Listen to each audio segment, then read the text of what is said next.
Hello and welcome to Building High Performance Cultures, a weekly series where we talk with executives from top organizations about how they built high performance cultures and how they're leveraging their cultures as competitive advantage.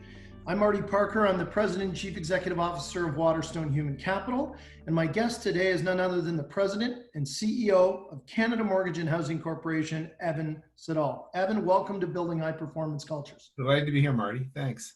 Delighted to have you. Now, if you don't know this, Evan and his executive team have truly transformed CMHC into a high-performing, innovative, and ambitious organization with the aim that, and I'll quote, by 2030, everyone in Canada will have a home that they can afford and that meets their needs. CMHC has led the design of Canada's first ever, amazing it's a first ever, national housing strategy, an ambitious $55 billion 10-year plan to reduce housing need in Canada. How is that for an ambitious purpose? And Evan was inspired to public service after visiting Canadian battlefields in Vimy Ridge in northern France. He served first at the Bank of Canada as special advisor to Mark Carney in 2010, taking lessons from the global financial crisis in 2008 and his career in finance. Evan spearheaded the bank's efforts in establishing financial infrastructure to guard against systemic risk, including bail-in loss absorption capital for large banks. That's quite a thing to do. And Evan worked at some of the largest investment banks in Canada and the United States before joining the bank. And he's also helped launch a private entrepreneurial venture. If you think he's all civil service, he's certainly not. And that is Side Launch Brewing Company, named 2016 Canadian Brewery of the Year. What's interesting on a personal note is that diagnosed with early onset Parkinson's disease in, I think, 2015, Evan, Yep. He's an incredible advocate for healthy living and inspired by the legendary cyclist Davis Finney's mantra to live well today. Evan's a member of Davis's foundation board and co-founded the Growling Beaver Brevet Cycling Fundraiser. And in 5 years, this is an amazing accomplishment. The event has raised $1.8 million for Brain Canada and people living with Parkinson's. And that is incredible in itself. So Evan, let's get into it. Let's start with the culture at CMHC. Now you're a two-time Canada's Most Admired Corporate Culture Award winner in 2012 and 15. And so we know that there's a very high performance culture there, but tell us in a few words, how you would describe that culture today. I was challenged to do this in 10 words, as I recall, Marty. And I'm more generous than that. I would say we are a results-oriented, caring team that is bold and purpose-driven. And that, for the fact that we're purpose-driven, we'll come back to. But results-oriented is crucial. Yep. For sure, that's true. And the caring, we lead in a different way. So I combine those two as important. So talk about leading in a different way. Love to hear more about that. Yeah. So, we're famous most recently for something called a results-only work environment, which was a program we implemented, I want to say 2 years ago. And people would look at it and say, that's a work from home program. Well, it's not a work from home program. It's it's very much a program where you get really, really crunchy, as one of my colleagues once said, about results for every individual person. And then work is a place you go, is a thing you do, not a place you go, and you do it from wherever you want. We did that before the pandemic. And our productivity has only screamed upward during the pandemic because we were ready for it. We didn't see it coming, but that was a crucial part of it. So being results oriented and then taking care of our people.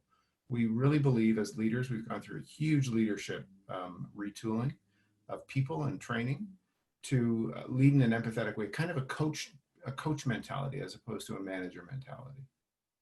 Cool. Now you came on board as CEO, I think in around 14. Yeah.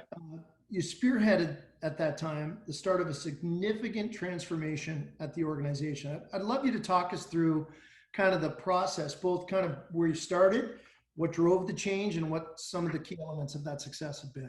Yeah, there are actually a couple of great case studies written by a Harvard Business School prof on this, if anybody wants extra reading, but we're doing vlogs because people don't want to do that. Right. So the way it started was in my first 90 days, I went around and asked people, what's wrong with this place? What's good with this place and what's wrong with this place and what would you change? And I took notes. And that was employees, board members, customers, suppliers, the whole range of people we dealt with, government for sure. Mm-hmm. And I repeated it back. And the diagnosis was right there. We were a bureaucratic company that didn't really have a clear strategy. We were divided between commercial and non-commercial businesses that we didn't really know how to rationalize. You know, we were in a way, if in a US context, we were Fannie Freddie, um, Housing and Urban Development, which is a government department, and then a bunch of regulators thrown into one. It was something, it was hard to get our hands around, but we did that.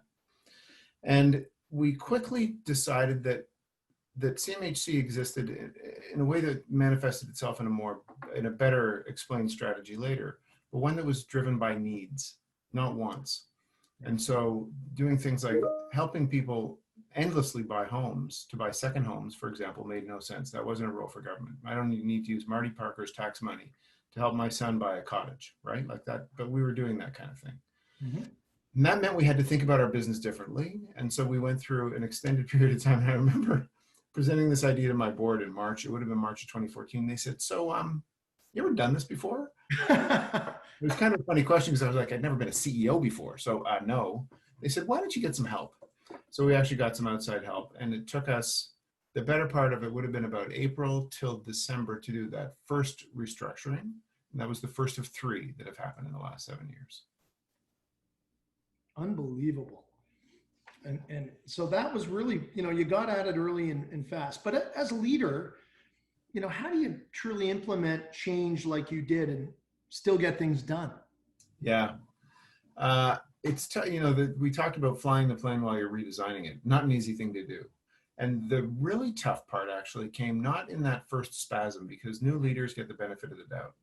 And I got that for sure. I also have, I guess my leadership would be populated with a level of impatience that's like kind of off the charts. That can be good and bad, very much good and bad. But in that particular case, I was impatient to get things done. I remember Jack Welch saying, whatever you need to do it faster.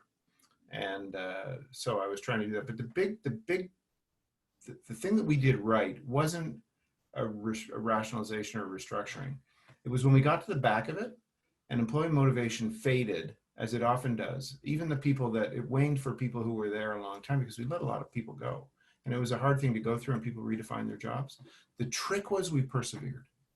The trick was when that that elastic band got stretched, I sat down with the board and I said, we're losing the room. I'm a coach. I'm worried about losing the room. Mm-hmm. The instructions were pull the elastic, don't let it break, but keep going. And that was absolutely the thing to do. What often happens is you lose your nerve in that circumstance and you lose all the benefits. Yeah, and it's easy to lose your nerve because there's pressure on you probably from all sides to do that. Yep, for sure. Right, you're. I know it wasn't trying to swing for the fence, but it's a lot of singles and doubles in succession.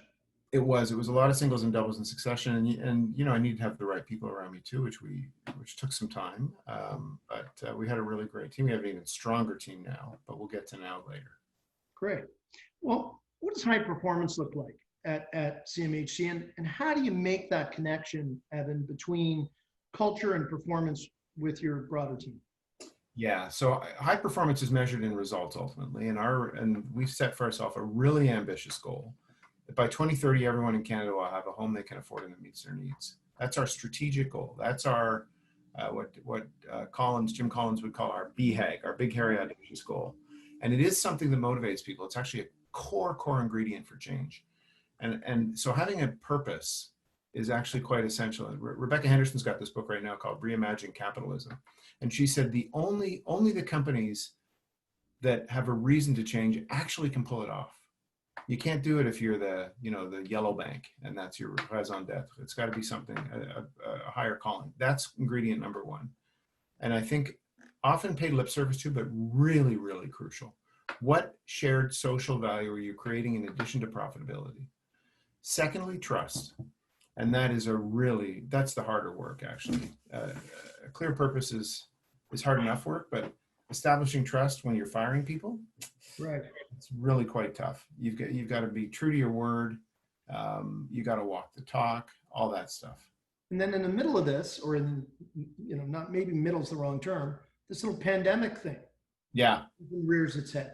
Yeah. Wow. The pandemic thing actually has been a proof point for us. So all the hard of the third restructuring, which was around this new strategy I just gave to you, Marty, was done in April of 2019. So the last year has been spent digesting and having people figure out where the maps are and all that stuff.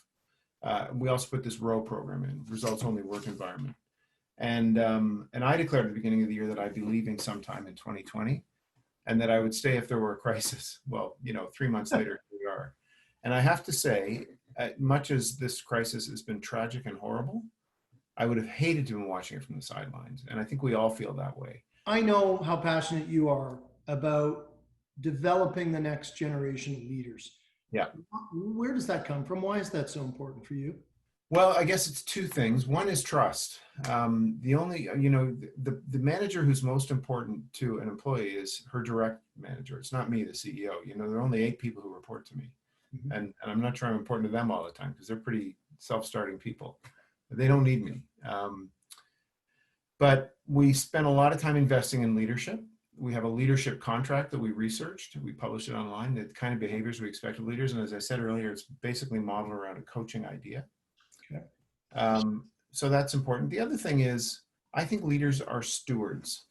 Leaders, CEOs, the problem with CEOs, as somebody once called me, is they go supernova and they think they're the best kind of leaders they could ever have. The best CEOs know that one of the things they need to do is leave. I think it was Sheryl Sandberg who said the test of leadership is how other people behave in your presence and whether it lasts in your absence. So succession planning is a crucial part of leadership. And we've been working on it since the day I started. And that's not just my successors, but everybody has to have a successor, an emergency successor, a depth chart. And so investing in leadership is part of the culture. Awesome. What are you seeing when it comes to leadership, Evan, and what the next generation of leadership is bringing to the table? I've actually had reverse mentors, which is, I can't remember who gave me that idea. It was probably this guy at Harvard, but it tends to be people, in their 30s who look at the world differently. There's a lot of view that there's an entitlement with Gen Y folks. I don't think that's fair. I felt pretty entitled when I was in my 30s and felt pretty judged by people in their 50s. You probably did the same. So I just think younger people bring a fresh approach. I think about social media of all things differently. It's an incredible communication vehicle and I've used it, as people know, for getting messages out and for promoting what we're trying to do. That's just one example. The other thing is you find people who are truth tellers in an organization. And as a CEO, everything you get is filtered. You want to actually be talking to people who are at the coalface, right? Yeah. 100% true, and a great term, a truth teller. So with that in mind, I love the idea of reverse mentors, but what do you think we can do to develop tomorrow's leaders better? The best thing we can do is role model good leadership, for sure, and be true to our word. So many of us make promises that we break, or we say things we don't mean. And I got to tell you, you will be called out on it, whether you're actually called out on it or people will do it behind your back, which is much worse. Mm-hmm. Being the kind of person you say you want to be, and none of us can be perfect, but being the kind of person you say you want to be and modeling leadership is way more important than anything you say, anything at all. Very interesting. Now, we talked about this a little bit, but 2020 has been a pretty interesting year, to say the least. A tough year, but one that's really putting the spotlight on, I would say, important issues, including mental health, diversity, inclusiveness. But as a CEO, what do you see as your role when it comes to championing these discussions or these issues in the workplace? A tone at the top matters a ton. And I don't know if you know this, but we've done all those things. We made a statement in the middle of I guess it was late June. We made 8 commitments with respect to anti-racism in our organization, including substantial targets around representation. Now you'd say that's what Crown Corporation should do because we should represent the Canadian population. It's actually even more strategic than that. If we're going to house everybody in Canada by 2030, we have to help the vulnerable. And that means we have to attend to people who are Black and are Indigenous or people of color or whatever, that are disadvantaged, that are exposed to more evictions, that have a harder time getting rental housing or owned housing or loans. It's part of our system that we discriminate against these people. So it's strategic for us to do that. That's one. Mental health is part of caring for our people. So we actually give all of our employees $2,000 a year for therapy counseling so that they can use it. We didn't have to do that. We've had an expansive mental health strategy at our company for a long time. And that's probably like any of us, Marty. That comes from personal experience. My daughter had very serious eating disorder. Bipolar disorder runs in my family. And I just know that if we talk about these things, we'll save lives. Yeah, and I agree with you. We have some mental health issues with family members of mine as well. And the other thing is, the more transparent you are with it, it's incredible what comes back to you. Totally true. My daughter and I wrote a blog together about her experience for my employees, and it was the best feedback I'd ever had. Isn't that neat? Raw. Yeah. But again, it's role modeling, right? 100%. And I'll tell you, I've learned so much more because we worked through this with one of my children as well. And I feel like, I'm a student. Yeah, right. We learn. I remember taking a walk on a beach with my daughter, and she was in recovery. And she said, "When did you see a therapist last?" And I said, "Oh, 5-6 years, whatever it was." She said, "When was the last time you saw a doctor?" I said, "A month or two." She said, "Was your mind not more important than your body?" Wow. Wow. And he dropped. What a cool thing to say, and what a great point, right? And hopefully we'll all get to the point where we think that way, and the stigma's gone. You bet.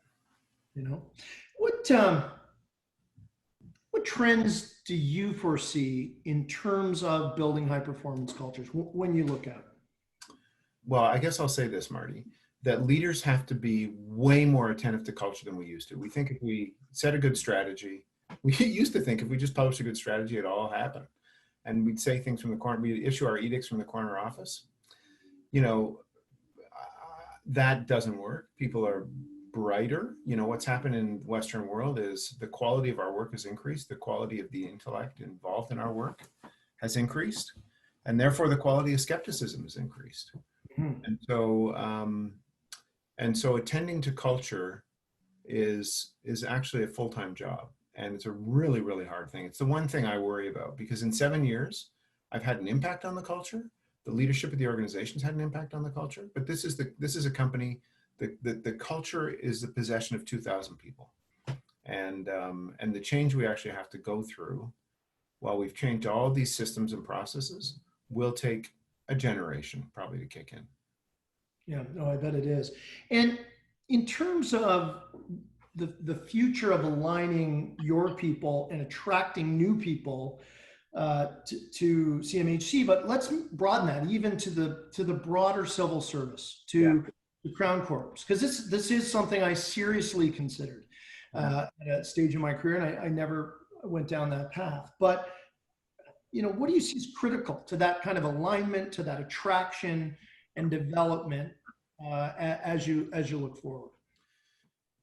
So the good part of public service is that we have this purpose thing nailed. It's clear the way you do every day in your job has value, and you're helping somebody somehow. That's what it's service, right?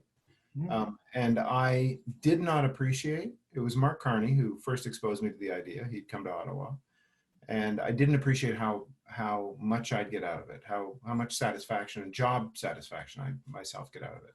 I was an investment banker. That's like the first or second derivative of socially useful. It's it's helpful, but every single day I know I'm doing something valuable, and I will miss this job a lot. We just don't pay well. And I think what's happened though is the pendulum has shifted away from a more mercenary kind of existence to something where people want content in their jobs. I think that's a function of being better off. And that helps. But the truth is people are going to have to make sacrifices, unfortunately, to do public service. Last question. And, you talked about reverse mentoring. This is a particularly interesting question, but if you were giving one piece of advice, to a young person starting on their high performance culture journey as a leader, whether they're an entrepreneur, whether they're in the professional world, they're a civil service, it does not matter, family business, what would you share with them? I would say find the things that you love to do and do that. And it's hard work. And I remember I broke my leg when I was 18 skiing, and it stuck with me that my dad actually pointed out, he said, who had the greatest impact on you? It was some nurse. I don't even remember what her name was. And he said, do you know how smart she is? I'm like, no. She a good nurse? She seemed like a good nurse. What her grades were? Don't I have any idea. He said the difference was she gave a crap. Like, that she cared. And that's what made her excellent at her job. And I see it around me. If people care about what they do, if they love what they do, then everything kind of flows from there. And so that brings me back to this idea of purpose, that you've got to make people care about something as a leader. And it's not, people need a paycheck, but that's a threshold motivator. You just want to have enough money that you think you're fairly paid. Truly, extraordinary special effort comes from believing in what you're doing, having some control over your ability to do that, and an ability to be good at it. Those are the three ingredients. Well, on that note, I got to tell you, one of the things that's great about you from the first time I met you, and although we crossed paths briefly on the football field, College, yeah. Is your authenticity and just how truly real and open you are. And I think that sets the stage for anything being possible. And you talked about having clear purpose, building trust, driving engagement, and building leadership. Those really are the four legs of any chair upon which future great development, organizational, cultural development will stand. And I think whatever you choose to do in the future, this very authentic, inspirational, and frankly humble approach to everything you do will make a big difference. It's got to be something that I think is going to require some change and transformation, because I think that's what you've now done. Yeah. And to set out that kind of a purpose, which is what I would say would have one of the greatest social impacts on what I think is the greatest nation in the world, will be something that you can look back on. That'd be cool. It'd be really cool with 2,000 people. Unbelievable. Yeah. Unbelievable. So on that note, I want to thank our guest today, Evan Siddall of CMHC of Canada Mortgage and Housing.